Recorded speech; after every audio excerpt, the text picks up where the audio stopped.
Hey there guys, what's up? Back at it again, once again, just to tell you guys really quick that Megalobox Season 2 Episode 4 is absolute fire.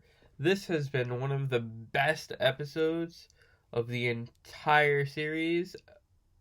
I was gonna say bar none, but honestly, the first season did have its moments as well. I'm not really sure which season I like more so far, Season 1 or Season 2, but I could say one thing for sure.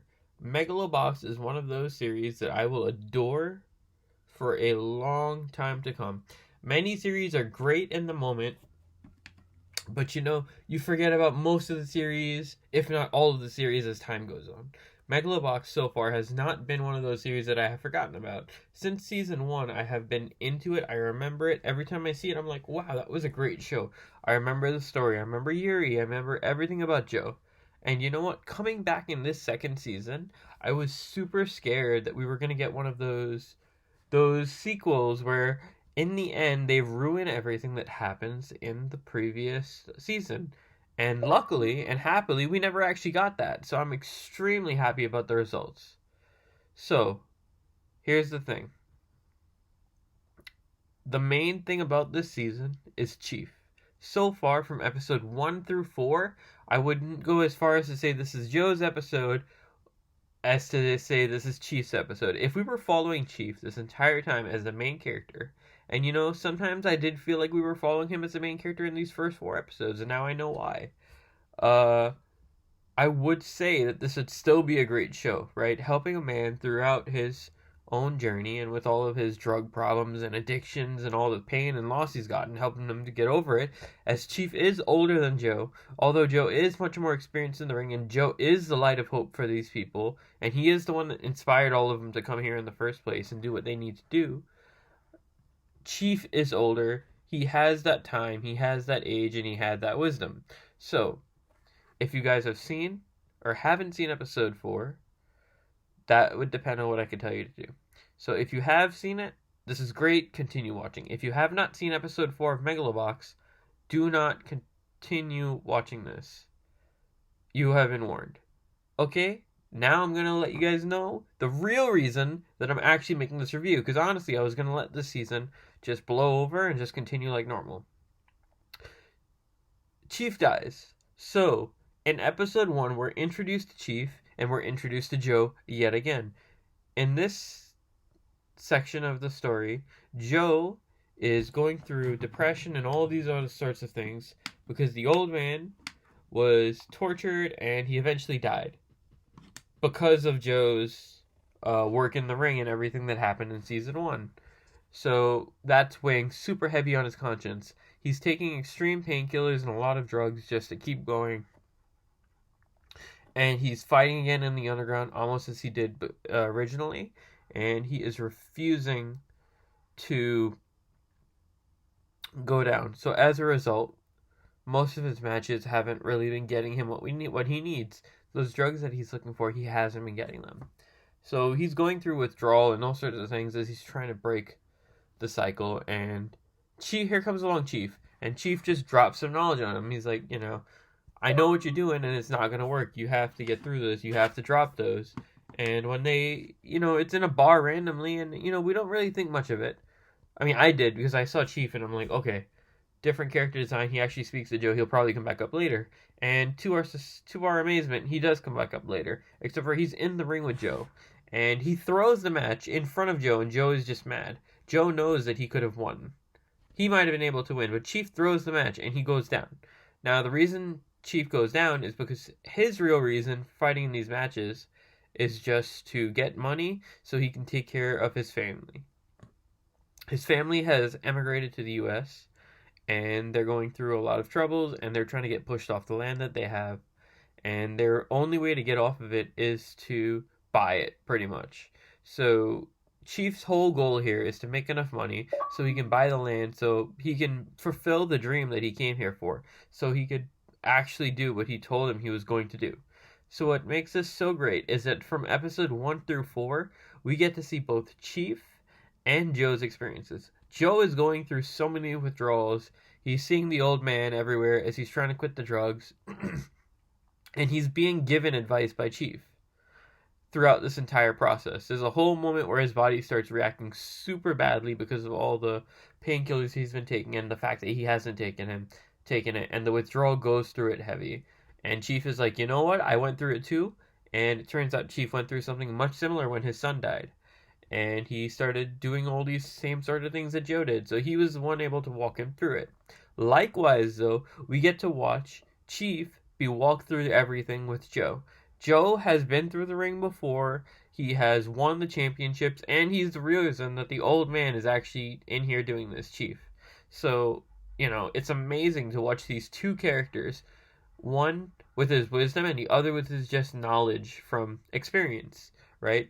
Joe has become this man's second, and this man has been taking care of Joe in many ways, mentally, physically. I mean, he's living with his family, and you know what? He's gladly welcoming him because Joe was the reason that they even came to the place in the first. They even came to this country in the first place. That he gave them hope.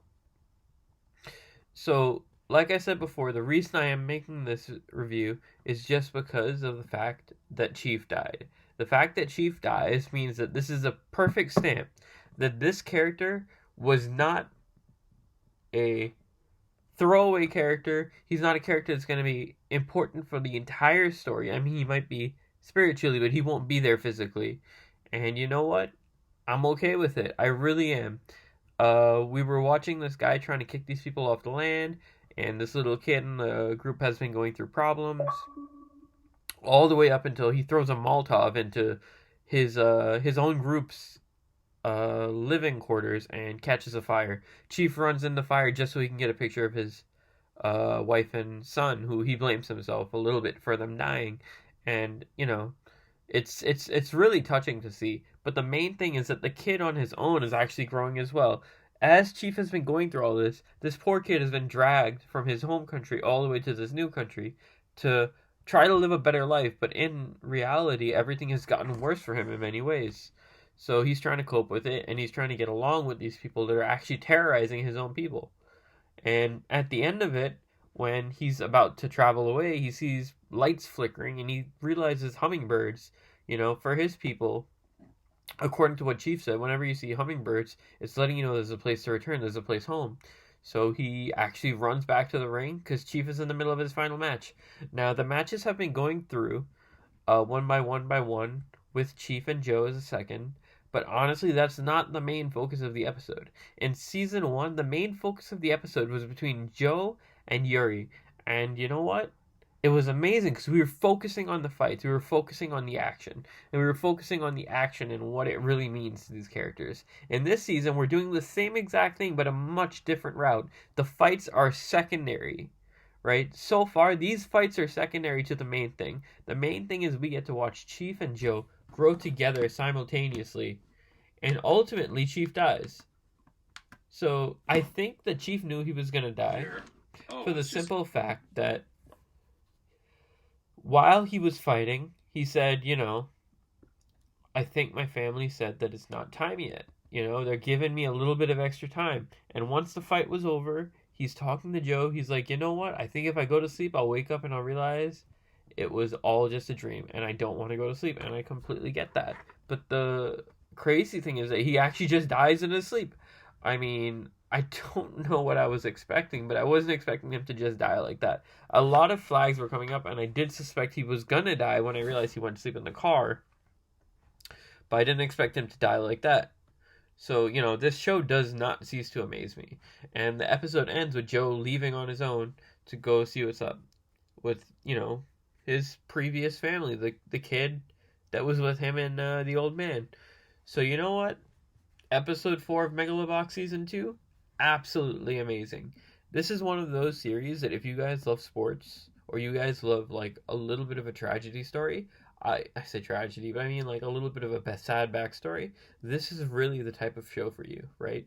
It's very positive, there's a lot of good messages, and the important thing is that you could look at this show and you could say, well, Season 1 was mostly about fighting between Joe and Yuri and Joe getting stronger. Season 2 is about what happened because of that and how Joe's working and how Joe's still evolving as a person, right? The same thing is going through with Chief all the way until the end. And you know, the fact that Chief is an older man just adds to it because the fact that Chief can help him, and Chief has been through these things with his son. So overall, if I had to give this episode a number, I would probably give it like a 9 out of 10. Megalobox is on fire. I would not have given a single episode in this season a number lower than a 7. Episode 1, 2, and 3, I can't tell you right now because I can't separate them in my mind. But honestly, if I had to judge them together, I'd probably give them like a 7. This episode, I'd probably give it like a 9 or an 8. I'm leaning more towards a 9 because it has everything I want. And the nice thing about the season, I don't know about you guys, but for me, even though it feels like the episode is dragging on a little bit, it's more because I was like, oh my god, we got all the stuff I wanted to see, and now I'm expecting it to end. And it didn't, and it kept going until we got to a satisfying place. This is one of the reasons I love this show. Even though every episode, I'm left wanting more. Even though we don't get that more immediately, I can tide myself until the next week. And when the next week starts, I'm immediately interested again. And I'm ready to go.